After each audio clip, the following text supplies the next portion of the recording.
கூட்டுக்குள் அடைந்த பறவையின் குஞ்சானது பறக்கும் சக்தி பெறாது அங்கேயே தங்கியிருத்தல் போல தானும் பிறவிடல் விட்டு வெளியேறாது இருப்பது ஐம்புலன்கள் கொண்ட உடல் மீதான பற்றே காரணமாகிறது என்பதை தெளிவுபடுத்துகின்றார். ஆன்மாவின் பக்குவமே ஆண்டவனை காணும் வழியை காட்டும் என்பதாகும். ஆன்மாவின் பக்குவமே ஆண்டவனை காணும் வழியை காட்டும் என்பதாகும். கூட்டை விட்டு பறக்கத் துவங்கிய பறவை குஞ்சு உலகின் நிலையை அறிந்துவிடும். கூட்டை விட்டு பறக்கத் துவங்கிய பறவை குஞ்சு உலகின் நிலையை அறிந்துவிடும். அதுபோல உடல் விட்டு ஆன்மா நீங்கும் காலத்தில் இறைவனை பற்றி அறிவது சாத்தியமாகும் என மாணிக்கவாச சுவாமிகள் நமக்கு தெளிவுபடுத்துகின்றார். அதாவது என்ன சொல்றாரு பாருங்க, கூட்டை விட்டு பறவை வெளியே பறக்க துறந்தோன்னா இந்த உலகம் என்ன என்பதை அது தெரிந்து கொள்ளும்.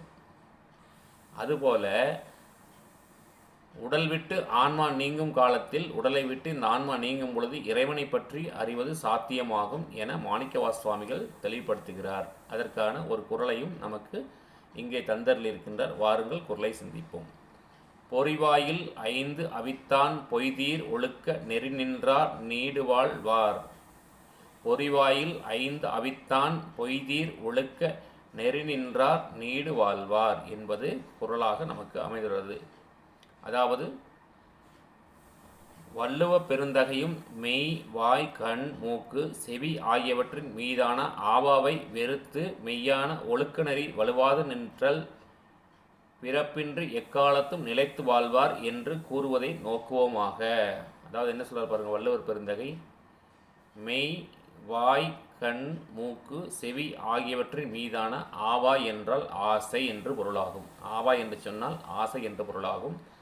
ஆவாவை வெறுத்து மெய்யான ஒழுக்க நெறி வலுவாது நிற்றல், அதாவது ஒழுக்கமான வழியில் நாம் தவறாது நடந்தோம் என்று சொன்னால் பிறப்பின்றி எக்காலத்தும் நிலைத்து வாழ்வார் என கூறுவதை நாம் இங்கே இந்த பாடல் மூலமாக அறியலாம். அதைத்தான் வள்ளுவ பெருந்தகையும் அந்த குறளின் வாயிலாக நமக்கு சுட்டி காட்டுகின்றார். அதாவது என்ன சொல்கிறார் பாருங்க, நம்ம மாணிக்கவாச சாமி என்ன சொல்கிறாரு, ஆன்மாவின் பக்குவமே ஆண்டவனை காணும் வழியை காட்டும். ஆன்மா பக்குவம் அடைந்தால்தான் நாம் இறைவனை காண முடியும்.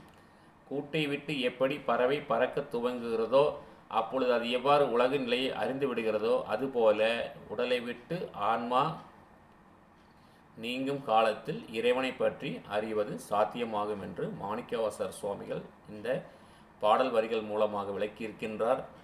மேற்கண்ட குறளின் மூலமாகவும் நம்முடைய வள்ளுவர் பெருந்தகை சுவாமிகள் இந்த நமக்கு மேற்கொண்ட கருத்துக்களையும் விளக்கியிருக்கிறார்.